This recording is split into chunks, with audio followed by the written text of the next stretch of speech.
Hello, magandang araw sa ating lahat mga idol. Shoutout sa lahat mga followers ko, viewers, friends, everyone. Nandito pa rin tayo sa Esmeris Farm, kung saan ay marami ditong palang ginagawa nila. Kinukuha na nila ng tuba. Ayan, papakita natin yung mga puno ng niyog. Ayan.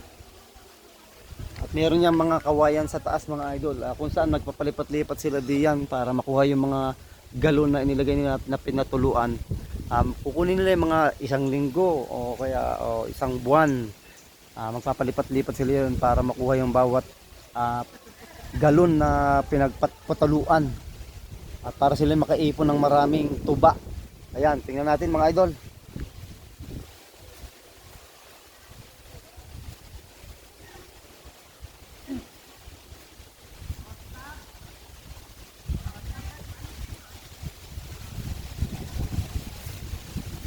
Ayan mga idol, parang dyan sila nanunulay para makalipat sa kabilang puno.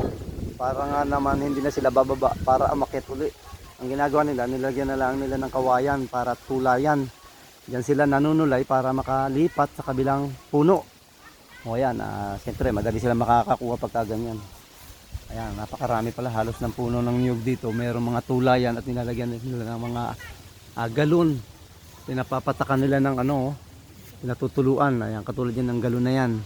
Doon pala kinukuha at pinatutulo yung tuba kung tawagin. Ayan, siguro tinatagaan nila para tumulo yung tuba. Ayan, dito meron pa rin dito mga idol, napakarami dito. Ayan, dito tayo mga idol, marami pala rito mga idol. Ayan, dito pa rin yan mga idol sa Esmeris Farm, Liliw, Laguna mga idol. Very relaxing. Ayan, dito tayo mga idol, meron pa rin dito.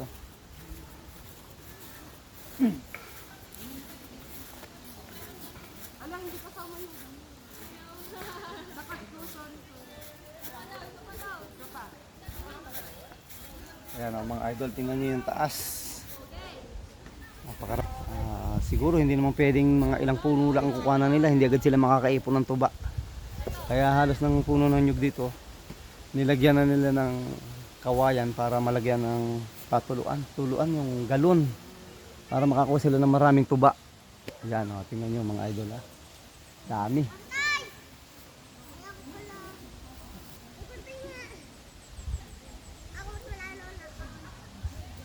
Yan, dito tayo mga idol, lapit-lapit tayo ng konti at para makita natin ganito pala ang pagkuha ng tuba. Ayan.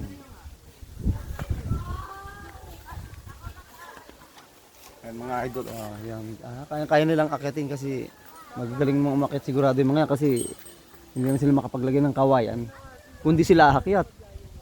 Di ba? Napakaganda. Talagang talento talaga ang mga Pinoy.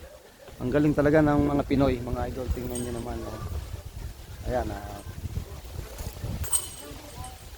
ayan, at ngayon ko rin lang nalaman na ganyan din pala ang pagkuha ng tuba mga idol. Ayan, sana masaya na ito at nagustuhan niyo ang aking sinire sa inyo mga idol. Ayan, thank you for watching mga idol. Ayan.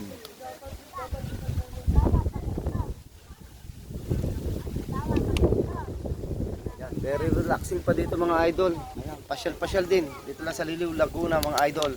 Thank you for watching.